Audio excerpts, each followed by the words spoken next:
नमस्कार, मी वैद्य अनघा डफळापूरकर.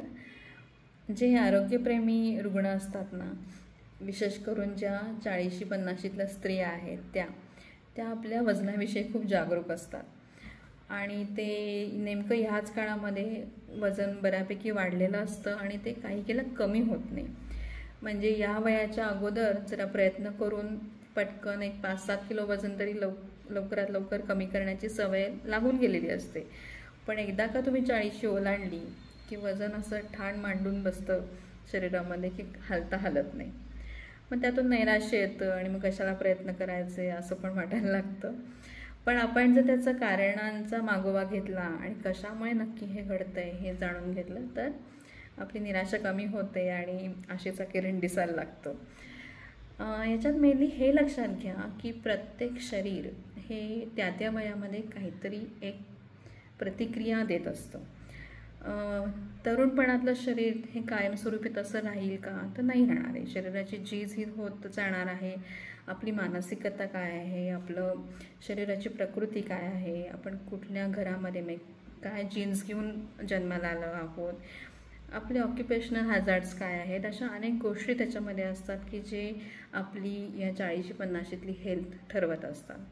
खरं तर हा जो वयोगट आहे तो खूप बॅलन्स करणारा वयोगट आहे. म्हणजे तारुण्य संपून वार्धक्याकडे नेणारा हा प्रवास असतो. त्यामुळे आपण या काळामध्ये खरं तर खूप सजग राहायला पाहिजे.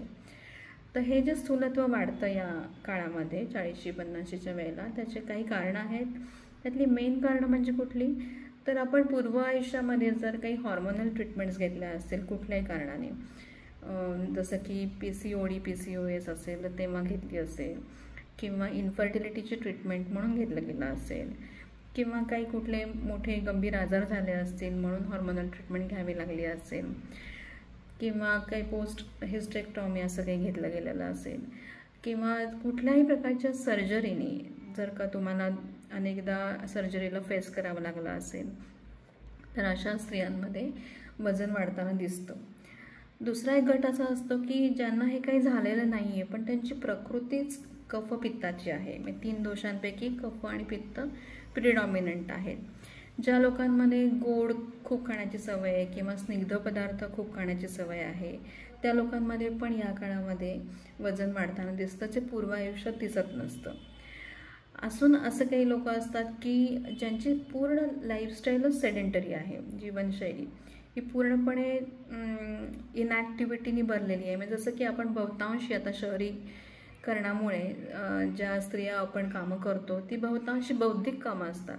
आपण सकाळी उठल्यापासून जे बसतो ते रात्रीपर्यंत बसतच असतो. म्हणजे सकाळी उठल्यापासून आपण काय घरी सोफ्यावर बसतो, मग काय आपण डायनिंग टेबलच्या इथे बसतो, मग आपण गाडीवर बसून आपल्या नोकरीच्या ठिकाणी किंवा व्यवसायाच्या ठिकाणी जात असतो, परत घरी आलं की आपण डायनिंग टेबलवर बसूनच खातो पितो, नंतर आरामात TV बघत सोफ्यावर बसतो, रात्री बेडवर झोपतो. म्हणजे आपल्यामध्ये ॲक्टिव्हिटी लेवल जी आहे ती आता खूप कमी झाली आहे. तासनतास लॅपटॉपसमोर राहून कामं करावी लागतात.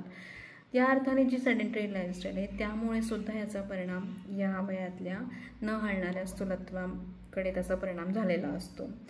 आणि मेनोपॉज ही जी एक नैसर्गिक प्रक्रिया आहे की जी या काळामध्ये येत असते, साधारण 45 ते 55 या वयामध्ये येत असते, त्या प्रक्रियेचा परिणाम म्हणून पण आपल्यामध्ये स्थूलत्व हे येत असतं.